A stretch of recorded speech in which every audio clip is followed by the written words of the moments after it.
Halo semuanya, selamat siang. Kali ini Ibu akan menjelaskan terkait dengan biosensor dan hubungannya terhadap bioteknologi lingkungan. Ya, adapun sebenarnya dalam sisi harfiah definisi, kita gunakan istilah biosensor itu adalah upaya untuk melakukan deteksi dengan bantuan makhluk hidup.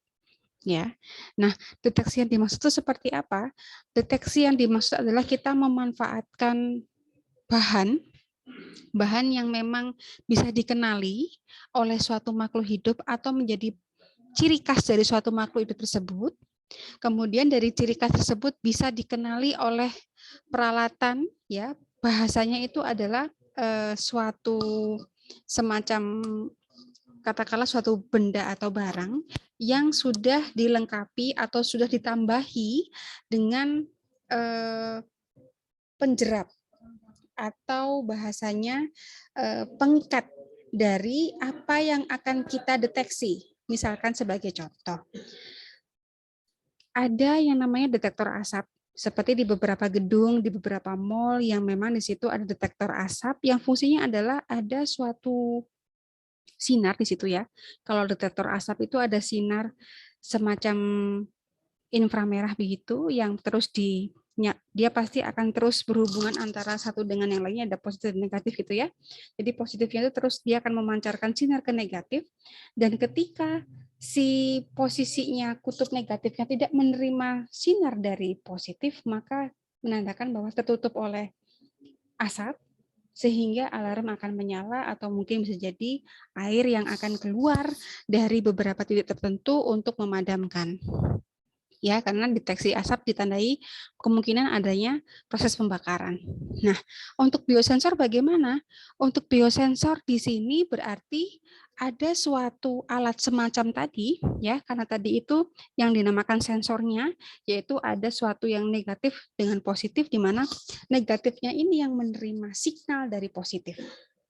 Nah, kalau biosensor bagaimana? Nah, di sini sensornya adalah ada suatu peralatan yang memang kita siapkan, ya, kita siapkan untuk bisa mengenali suatu barang hidup atau sesuatu yang dihasilkan oleh barang hidup, ya. Jika memang itu ditemukan, berarti memang ternyata wilayah tersebut, katakanlah di situ kita mau mendeteksi keberadaan bakteri penyebab penyakit di suatu makanan.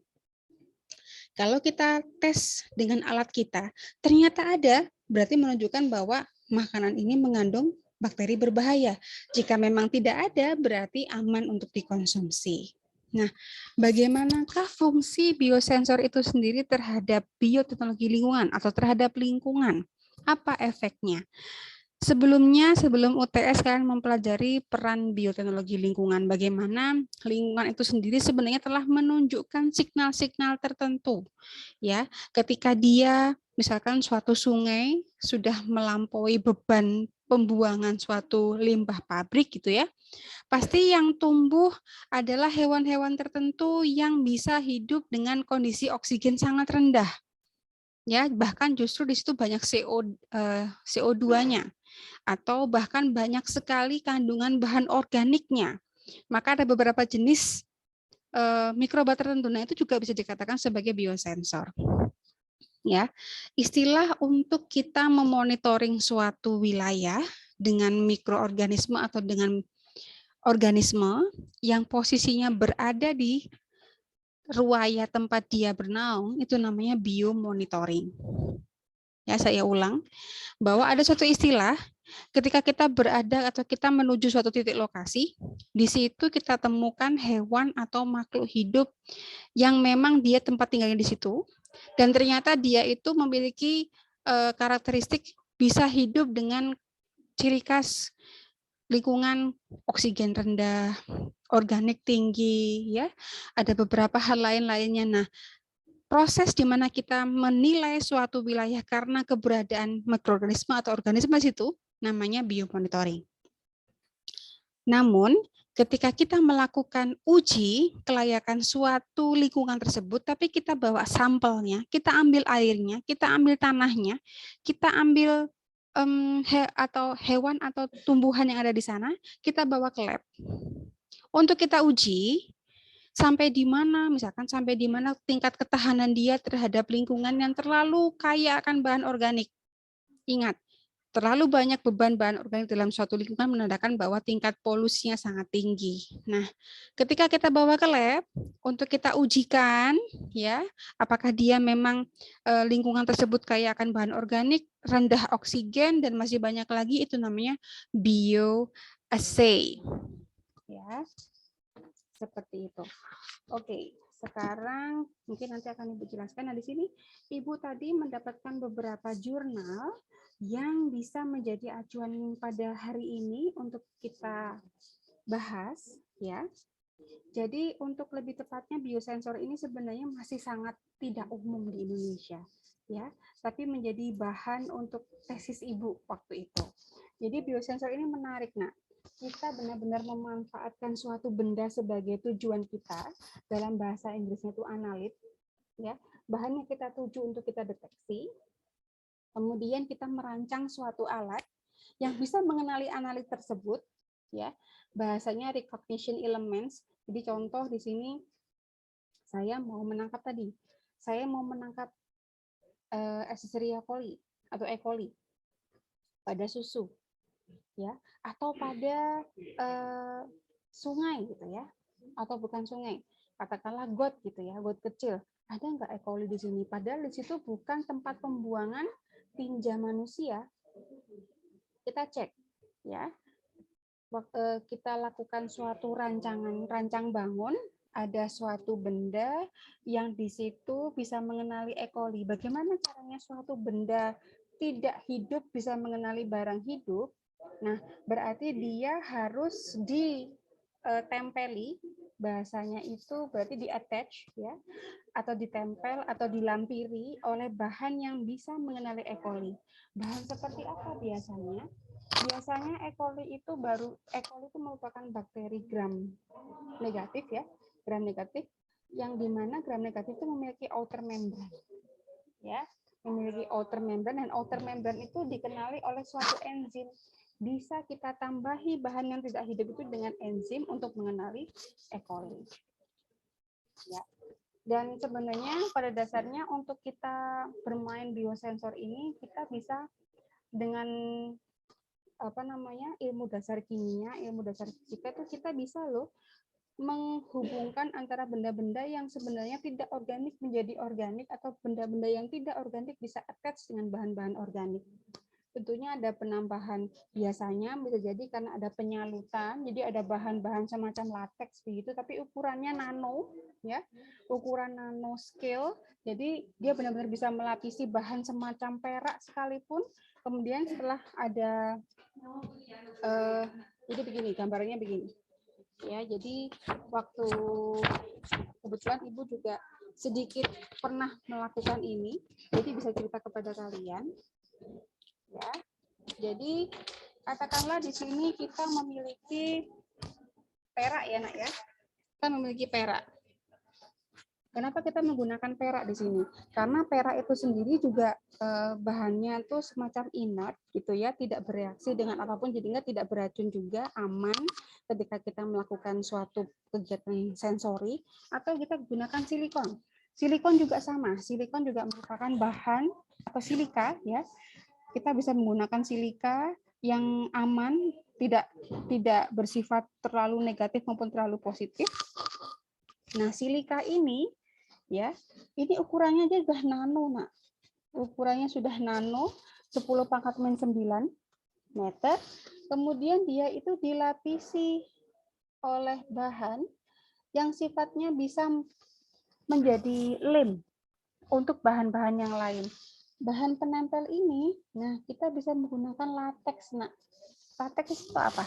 Latex itu merupakan bahan karet, ya, bahan karet.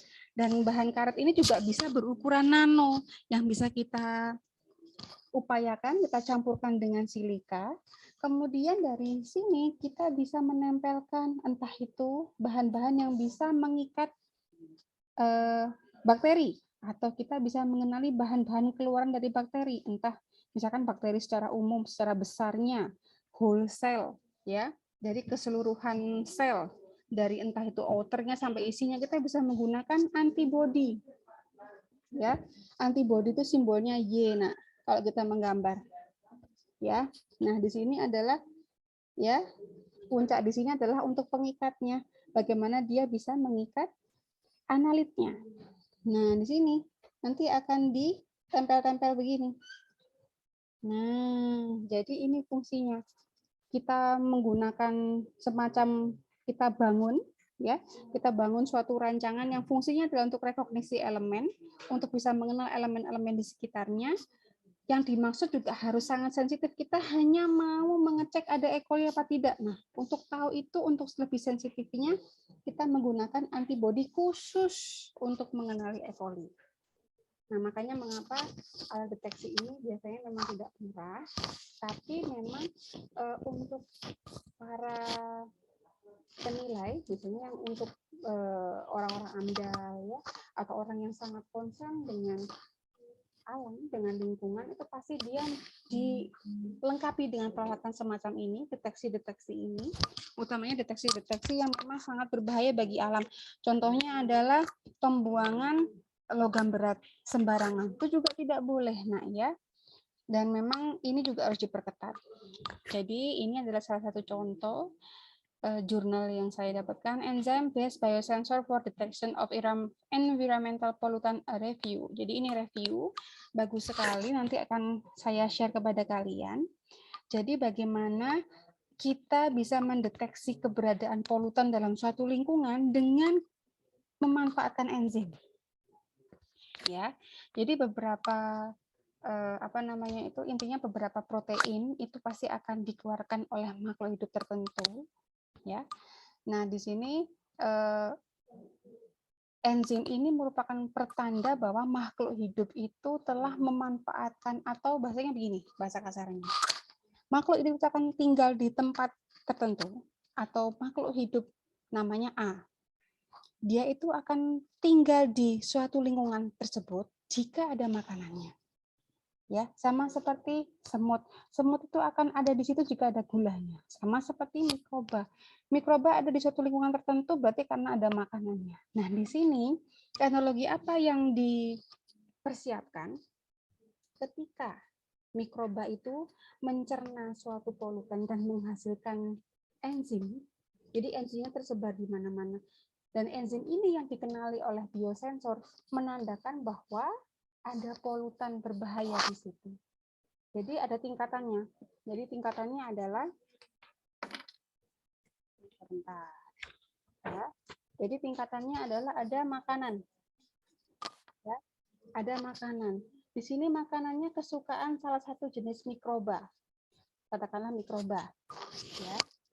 Kesukaan mikroba. Dan di sini mikroba itu setelah mengkonsumsi ini dia akan menghasilkan suatu enzim. Ya. Nah, enzim ini yang dikenali oleh peralatan biosensor.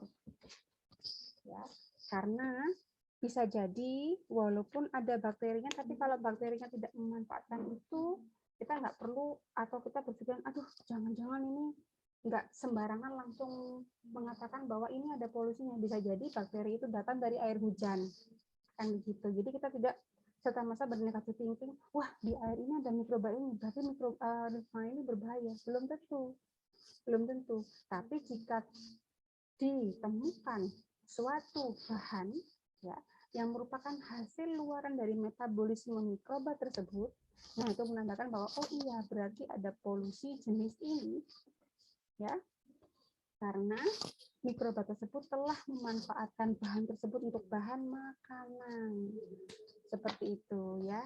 Jadi memang ada runtutannya, tapi menjadi suatu hal yang unik sekaligus menarik karena ini benar-benar biosensor itu lebih ke arah lebih spesifik dan lebih sensitif. Ya, spesifik karena kita tidak sampai salah menjudge atau salah untuk menentukan bahwa apakah ini jenis polutannya apa. Nah, kalau dengan biosensor itu kita akan menjadi lebih spesifik jenis polutannya karena mikroba tersebut bukan hanya jenisnya yang kita deteksi, tapi apa yang dihasilkan oleh mikroba tersebut. Ya, di jurnal ini disampaikan secara umum biosensor itu prosesnya adalah dari analis, direkognisi oleh suatu elemen, ya. Elemennya apa saja nih? Bisa enzimnya yang dideteksi, bisa whole cell, keseluruhan sel, bisa DNA dari sel tersebut, protein sampai dengan antibodi, ya. Nah, jadi analit itu mengandung ini, ya, atau analit itu sendiri bisa dikenali oleh enzim, whole cell, DNA, protein atau antibodi. Kemudian, ya, dari bahan-bahan yang bisa dikenali ini, dari baik itu enzim misalkan, katakanlah ya, enzim setelah di-attach oleh biosensor, biosensornya ini akan mengirim signal. Signalnya macam-macam, nak. Bisa dalam bentuk gelombang listrik atau elektrokimia, atau juga bisa dalam bentuk berat, ya, atau perubahan warna. Ya, katakanlah di sini jika dia memang menghasilkan signal elektrik, maka dia akan membentuk peak yang menunjukkan berapa konsentrasi dia ada di situ, atau berapa konsentrasi polutan pada suatu lingkungan tersebut. Bisa kita kenali dengan adanya display hasil data, hasil dari bahasanya itu diterjemahkan oleh suatu peralatan tertentu, ya, komputer yang sudah ada kelengkapan tertentu untuk mentranslate bahasa-bahasa biosensor biasanya, ya. Nah, di sini ya ini menggunakan bahasa asing tidak masalah, saya yakin kalian semua bisa. Ya, jadi ada beberapa bahan yang bisa dikenali. Nah, ini sebagai contoh nih, nah, yang bisa memudahkan ya untuk menjelaskan. Lah, kenapa nih? Jadi ada skema bagaimana salah satu jenis biosensor yang namanya amperometrik bekerja. Kalau untuk amperometrik bekerja ini berarti dia hasil signalnya untuk menunjukkan kepada kita bahwa tingkat polutannya sekian, dia menggunakan elektrik, dia menggunakan perubahan arus. Ya, jadi pertama kita siapkan elektroda. Di mana elektroda di sini kita siapkan di situ. Elektroda di sini berupa enzim. Elektroda yang ditempeli atau di-attach oleh enzim. Enzim di sini kan fungsinya, jadi begini, kenapa kok menggunakan enzim? Ingat dalam MK biologi, enzim itu seperti kunci dan gembok. Ya, enzim sangat spesifik, hanya bisa berikatan dengan kuncinya. Nah, di sini ibarat kata, enzim ini baru bekerja apabila ada polutan tertentu yang bisa bereaksi dengan substrat enzim. Ketika substrat enzim di sini bertemu dengan kuncinya, bertemu dengan bahan yang memang bisa, si substrat ini bisa bekerja, maka akan menghasilkan produk. Produk di sini, ya, produk di sini akan bereaksi, ya, akan bereaksi dengan cairan elektrolit, dan di sini nanti akan dikenali oleh AgCl anode atau anoda AgCl menggunakan perak klorida, ya. Mengapa menggunakan perak klorida di sini? Sama seperti tadi Ibu sampaikan, jadi untuk beberapa alat sensor itu memang menggunakan bahan-bahan yang sifatnya ada hubungan kimia di situ, jadi ilmu kimianya kuat. Ada yang bersifat sistem ionik, jadi ada positif ada negatif, cuman di sini positif negatifnya itu akan langsung mengenali produknya, sehingga sensor yang dimaksud akan lebih sensitif lagi, karena apa? Dia sangat mengenali bahkan dengan konsentrasi yang paling sedikit. Ya, nah ini beberapa contoh, ya. Beberapa bahkan di sini adalah kepentingnya biosensor dalam lingkungan, bisa mengenali logam berat semacam tembaga, kadmium, nikel, ya, zinc, bahkan merkuri di suatu wilayah. Apa yang bisa digunakan untuk mengenali itu? Biosensing elemen yang digunakan adalah kita bisa memanfaatkan pseudomonas fluorescens, ya. Kita bisa memanfaatkan DNA-nya untuk bisa bereaksi dengan zinc. Kemudian bagaimanakah ciri-cirinya? Apa yang dihasilkan atau apa yang menjadi translator kalau menandakan di situ ada copper, di situ ada zinc. Nah, di sini ada optical atau luminometer. Jika ada zinc ini, jika ada copper, jika ada kadmium, maka pseudomonas fluorescens akan mengeluarkan pendaran cahaya. Sampelnya adalah tanah, ya. Seperti itu. Jadi di sini ada beberapa contoh, ya, analitnya apa, kemudian alat biosensornya apa. Umumnya adalah menggunakan beberapa jenis bakteri seperti ini. Contohnya Chlorella vulgaris strain CCAP. Chlorella di sini adalah algena, ya, sejenis ganggang hijau. Ya, kita bisa menggunakan penerjemahnya dari apa namanya yang tadi, ketika Chlorella itu menemukan zinc copper, Chlorella ini baru bisa menunjukkan kepada kita berapa konsentrasi zinc, copper, kadmium dan sebagainya itu melalui adanya elektrochemical. Jadi ada bahan kimia tertentu yang bisa menaikkan peak suatu pertanda, ya. Biasanya di mana? Berada di kisaran baik itu air yang ada di hulu, ya. Dan masih banyak lagi. Bisa mengetahui keberadaan phenolic compounds, ya, bahan-bahan fenol yang berada di lingkungan. Ya. Kemudian adanya pestisida juga. Ya, contohnya di sini beberapa pestisida yang memang justru tidak baik untuk dikonsumsi oleh manusia.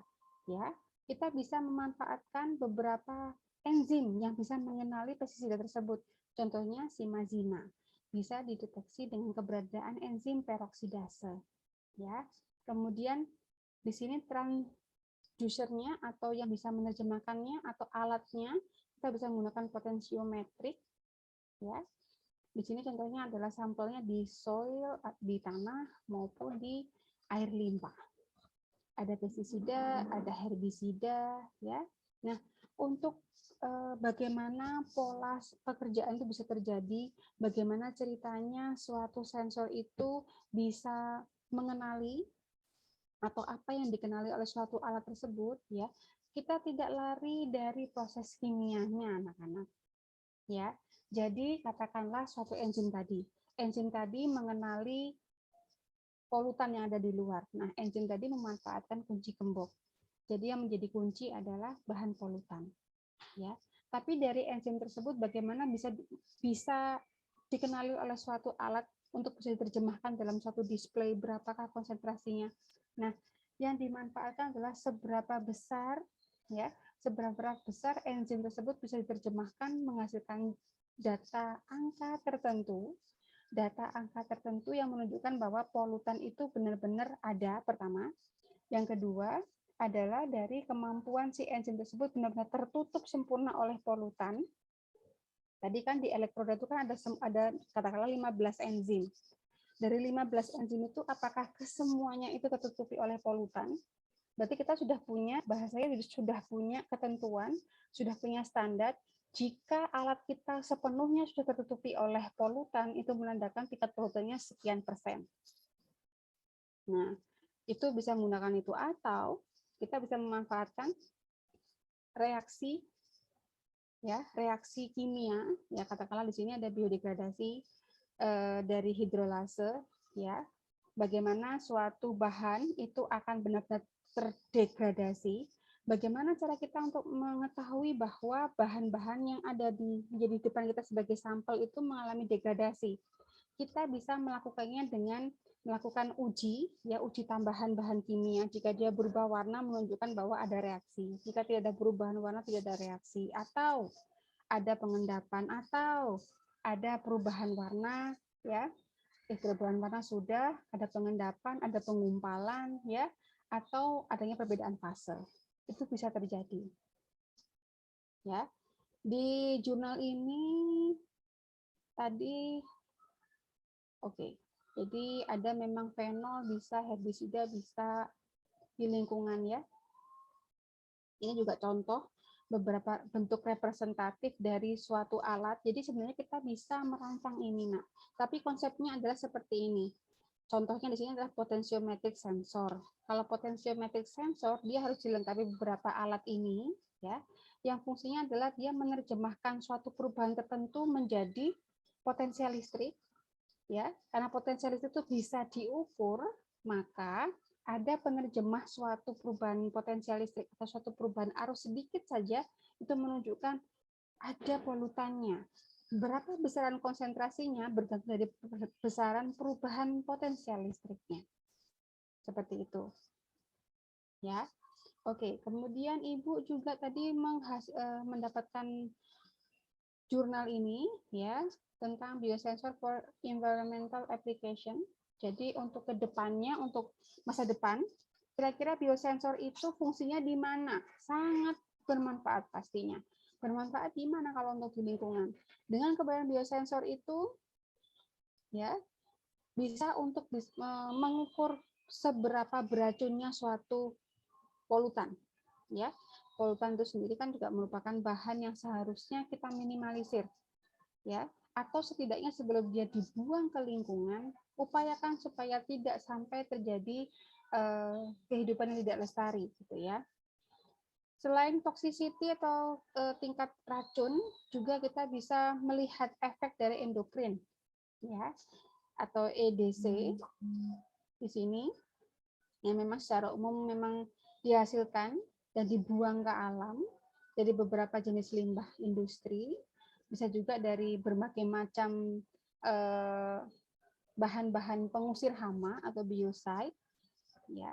Itu juga kalau kita menggunakannya terlampau berlebihan juga tidak baik untuk lingkungan, apalagi untuk manusia yang mengkonsumsi bahan hasil panen yang telah diberi tambahan pengusir hama.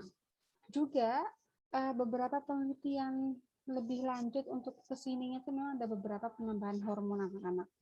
Penambahan hormon di produk ini merupakan salah satu cara memang agar produsen segera mendapatkan hasil panen dan segera dijual ke konsumen. Tapi berbahayanya adalah ketika dikonsumsi oleh konsumen dan terlalu banyak kandungan hormon yang terjadi, maka akan tertumpuk di dalam tubuh manusia dan tidak baik juga untuk keturunan. Nah, kita bisa deteksi hormon di sini, ya. Kemudian juga ada beberapa bahan yang bisa kita lakukan untuk sebenarnya apapun yang ada di lingkungan itu kita bisa mendeteksinya dengan biosensor. Nah, yang terpenting di sini adalah saat kita merancang suatu peralatan recognition element tadi, pastikan bahwa dia benar-benar sensitif dan spesifik. Perbedaan sensitif dan spesifik adalah kita katakan itu spesifik berarti tidak benar-benar itu hanya mendeteksi satu jenis polutan, ya, atau benar-benar spesifik atau katakanlah benar-benar mengenali orang yang memang atau mengenali barang yang akan dia tuju. Tidak barang yang lain dia juga ikut mendeteksi, tidak, hanya salah satu atau satu saja, itu yang namanya spesifik. Nah, kalau sensitif bahkan barang yang mau dituju itu hanya lewat, jadi sangat cepatnya berarti, atau katakanlah dia sangat sedikit sekali konsentrasinya, barang kita atau sensor kita bisa mengenali. Nah, itu namanya sensitif. Ya, seperti jadi intinya seperti itu untuk biosensor itu sendiri. Bagaimana upaya kita untuk mengenali bahan, ya, apalagi kalau biosensor yang bersifat sensitif. Ada bahan logam berat sedikit saja atau bahan yang sangat bersifat toksik atau tingkat toksisitas tinggi dan dia lewat begitu saja di suatu sungai dan peralatan kita bisa mendeteksi itu, luar biasa anak-anak.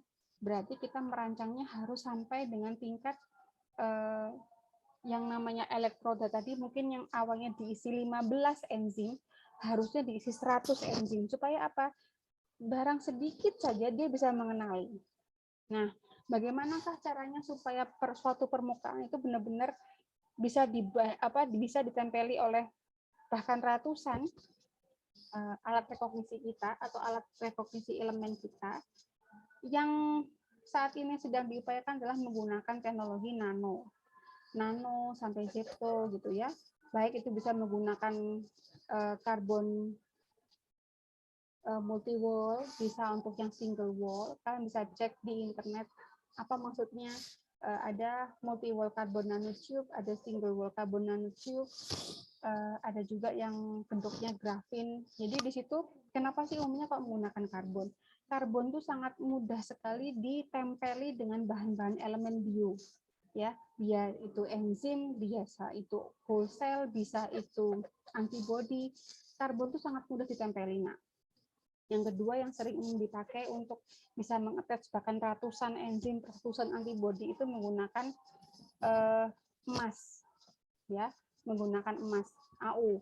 Emas ini biasanya kalau udah bentuknya itu sudah ukuran nano, dia tuh bisa ditempeli oleh antibodi itu bahkan sampai puluhan, ya. Tapi sekali lagi kalau emas memang justru lebih mahal dibandingkan dengan karbon. Cuman dengan menggunakan emas itu kelebihannya ketika dia berukuran nano, kita bisa memanfaatkannya, dia attach bahan-bahan di sekitarnya saja ya, dia akan berubah warna. Nah, jadi mudah sekali dikenali kalau memang emas kita gunakan sebagai bahan dasar untuk ditempelnya antibodi, ditempelnya enzim gitu ya. Jadi yang tadi Ibu sampaikan, yang tadi silika tadi, nah silika tadi kita ganti menjadi emas bisa, perak bisa, bergantung dari pertama modal kita berapa. Tapi kalau memang menggunakan emas itu memang kelebihannya dia secara optikal tuh mudah sekali dikenali, ya, dibandingkan dengan karbon. Kalau karbon tuh umumnya kebanyakan kita manfaatkan dari tingkat perubahan elektriknya. Bisa juga kita menggunakan latex juga bisa, karena latex sifatnya inert, tidak bereaksi, tidak bersifat negatif maupun positif. Nah, di situ kita bisa menggunakan ikatan kovalen untuk bisa mengikatkan antara latex dengan bahan-bahan bionya kita yang kita miliki untuk mendeteksi keberadaan polutan yang ada di lingkungan. Bisa kita gunakan itu. Tapi ya gitu, ukurannya juga harus nano, gitu ya, nanometer. Jadi beberapa bahan bahkan sampai dengan alkana, aromatic compound, polycyclic aromatic hidrokarbon, yang dimana hidrokarbon ini berada di lingkungan justru menjadi bahan yang sekiranya berbahaya bagi lingkungan. Nah, kita bisa mendeteksi ini. Bagaimana caranya? Berarti ada bahan hidup yang bisa ditempeli atau katakanlah bisa terjerat, bisa menjerat, bisa apa ya bahasanya ya? Kalau bahasa Inggrisnya Ibu ngerti deh. Kenapa bahasa Indonesia Ibu nggak ngerti ya? Jadi bisa menangkap keberadaan aromatic compound. Ya, karena aromatic compound itu pasti sifatnya bisa berikatan dengan cara ikatan ionik. Jadi dengan mudahnya kita bisa melakukan biosensor itu karena kita memanfaatkan materi dasar kimia, ya, yaitu bisa mengattach karena adanya ikatan positif negatif. Selain itu kita bisa mengikatkan bahan recognition element itu bukan hanya dengan ikatan senyawa ionik, bisa dengan kovalen, bisa menggunakan ikatan hidrofobik, artinya sama-sama hidrofobik pun bisa menempel. Ya, bisa juga menggunakan PP reaction, yaitu ada beberapa bahan ya yang memang sifatnya itu kalau dalam bahasa kimia itu dia bersifat PP, atau kalian bisa cek PP reaction itu apa atau ikatan PP itu apa. Ya, seperti itu.